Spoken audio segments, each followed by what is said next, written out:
Siyabonga ngilapha nabo obhuti ofisha abakhulu. Hayi ngiyajabula ngibonile abantu bajabulile niphuma kanzima nase stage kunzima kuyaphithizela. Niphuma ngathi sokumele nibaleke ngoba banifuna ngapha nangapha abanidonselana ninjani kodwa? Siyaphila njani? Hayi siyaphila. For abangabaziyo ngoba hayi niyaziwa kodwa ngiyacela nizazise. Khathele yazi. Khathalekile. Lenza wethi ngiphume stage.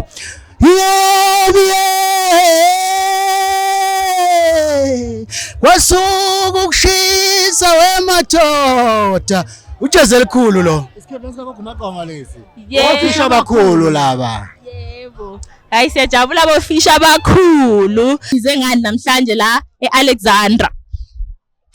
Njengoba size lana nje silapha eAlexandra size kwi launch yamagezi amahle. Nathi njengoba silapha nje sizothula ialbum entsha yofisha abakhulu. Sesingofisha abakhulu manje sesebona abafana bakaMgqumeni. Izwe lonke sifuna ukuthi likwazi lokho ukuthi singofisha abakhulu thina manje. Okay, ngingathanda ukwazi nabalandeli bengathanda ukwazi nababukeli bengathanda ukwazi ukuthi liphuma phi igama elithi ofisha abakhulu njalo nokuthi nithatha nini decision yokuthi niyeke ninikeze abafana igama.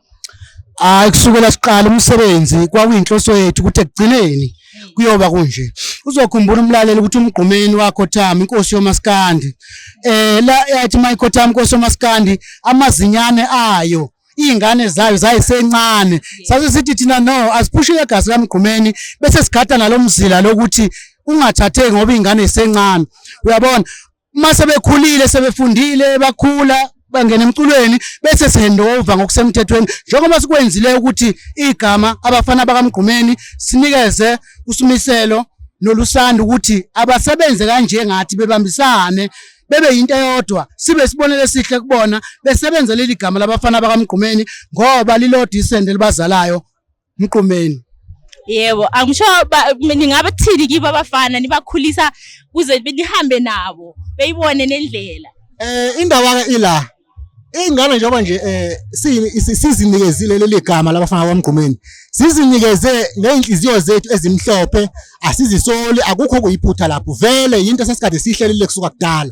Into ke sifisayo siyafisa ukuthi izingane zikwazi ukuthi zisebenze ngokubambisana kuleli qembu labafana bakaMgqumeni futhi nathi njengoyise sizokwazi ukuthi sibe seduze sikwazi ukuthi sizilekelele kulomsebenzi siliphushe njalo liqembu liye phezulu ngoba asifisi ukuthi silibone nangelinye ilanga liphelile leli qembu silisebenzele kanzima izitha ziqhamuka ngapha nangapha zifuna ukuqeda ngaleli qembu kodwa sama nakube namanje lisekhona kundle emnyama noSikhevana ukuyibona abakwazi ukuthi belolele ligama ngoba babe busy befuna ukucindezela phansi. Yebo ngiyathemba uyajabula naye la khona ibhova niyajabula niyazi ukubana niphethe kahle abantu ababo nihamba nabo. Siyababongela kakhulu abafana cela nibakhuthaze njalo belikhulise leli gama ngendlela belibambe ngendlela nanelibambe ngakhona. So wena ungathini kibo abafana? Engakusho nje mina ngojeze elikhulu madoda ukuthi sicela uNkulunkulu abe nathi namadlozi asemakithi asilekelele ukululeka nokuyala lezi zingane ngoba ngesizulu sakithi ngesintu sakithi